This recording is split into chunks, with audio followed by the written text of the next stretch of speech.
Welcome back to your free training course for Windows 7. In this video, I will look at source-initiated subscriptions for event forwarding. In the last video, I looked at collector-initiated subscriptions. Collector-initiated subscriptions are when the collecting computer asks the forwarding computer for events at regular intervals.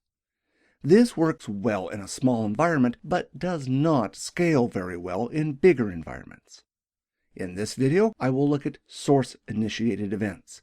This is when the forwarding computer contacts the collector computer when it is ready to transfer events. This scales better in larger environments. Since the forwarding computer transfers events as required, transfers can happen at any time. To configure the forwarding computer to transfer events to the collector computer, once again, you need to run WinRM QuickConfig if it has not already been run.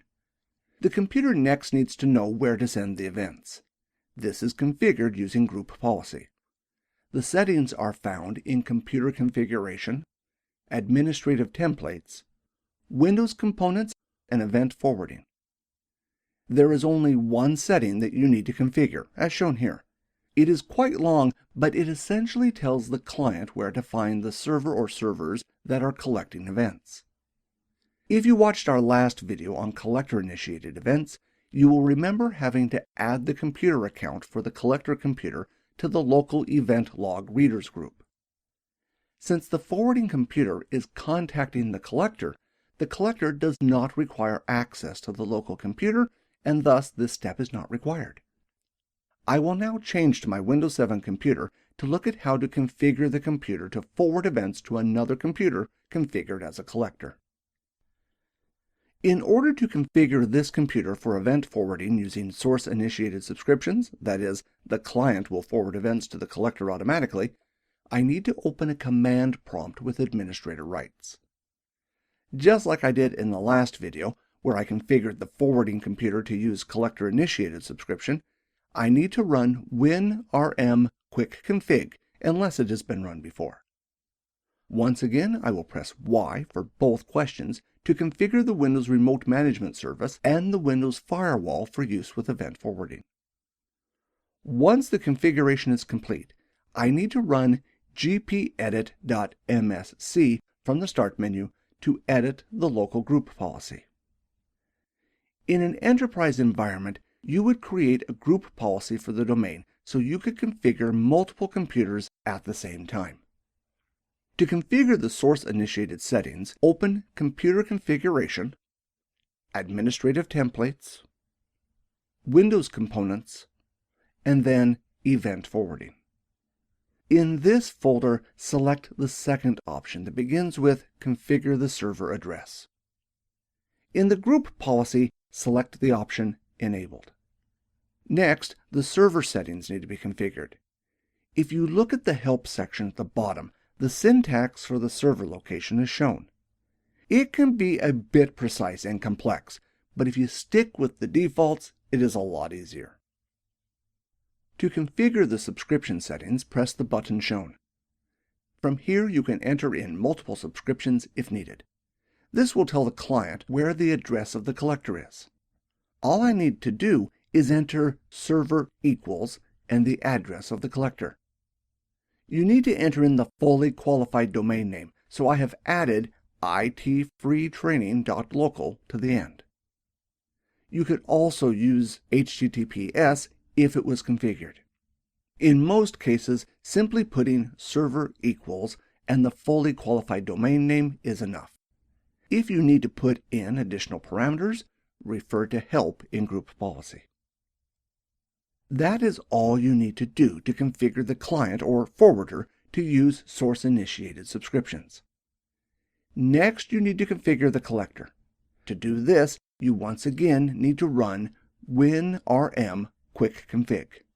Since the client will be communicating with the server, this command needs to run to ensure the service is running and the firewall is configured correctly.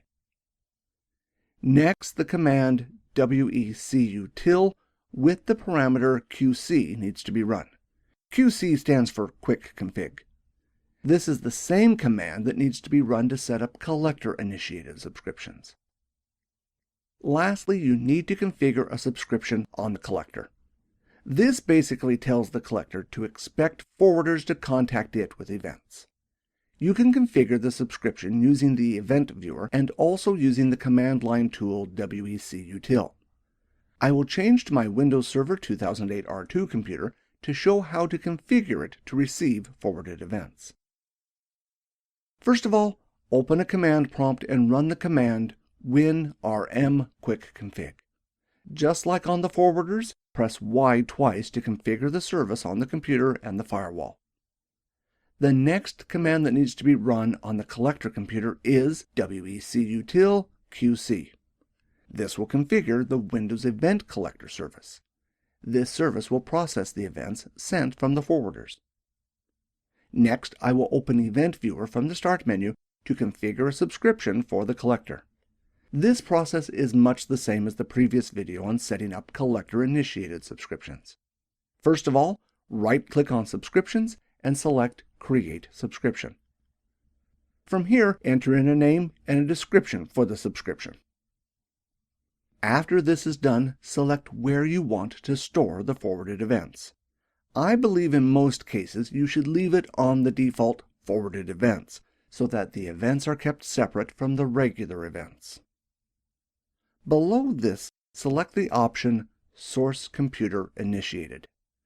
This will tell the collector to expect the clients to send events to this computer.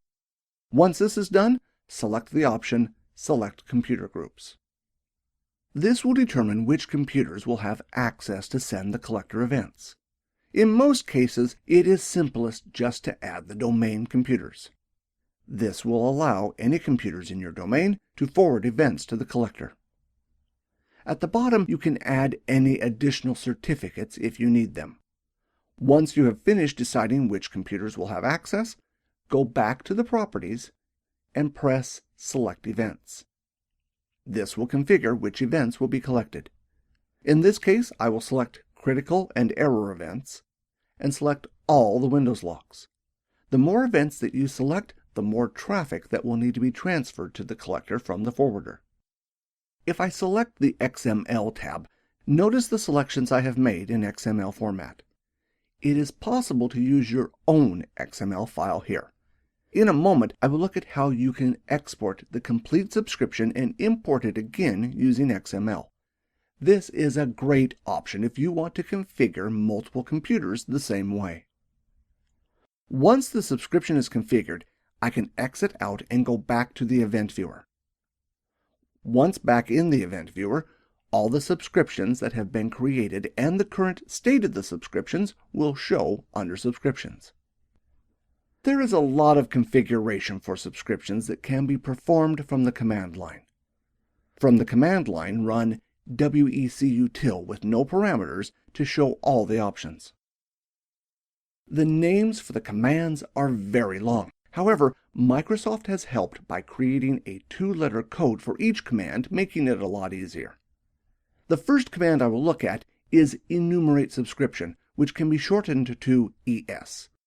When you run this, it will show all the subscriptions that have been created on this computer. If you want to export the configuration for a subscription, you can use the command Get Subscription, which can be abbreviated to GS. Next, enter in the name of the subscription you want to export, followed by the parameter /f:\XML. This will tell Windows to export the setting in XML format.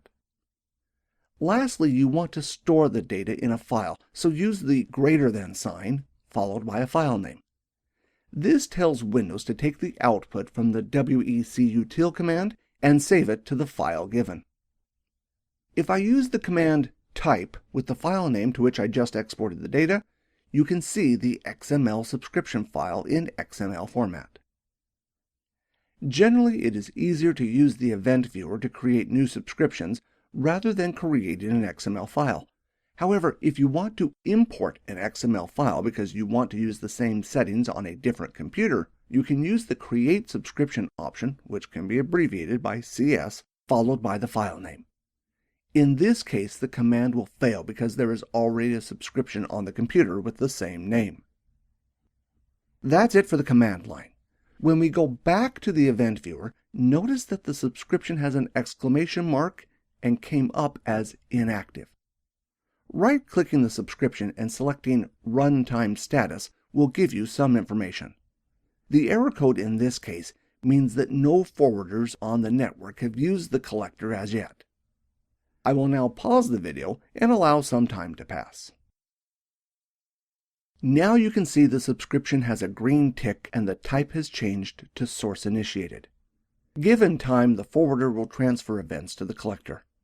If after a while no events have been transferred, check the configuration and make sure it is correct.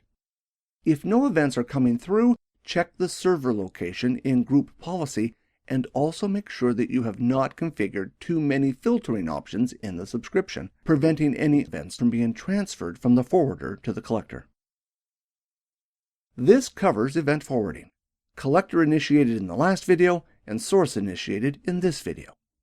In the next video, I will look at data collector sets.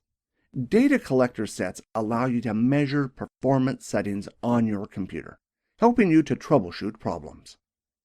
I hope you've enjoyed another free video from ITFreeTraining.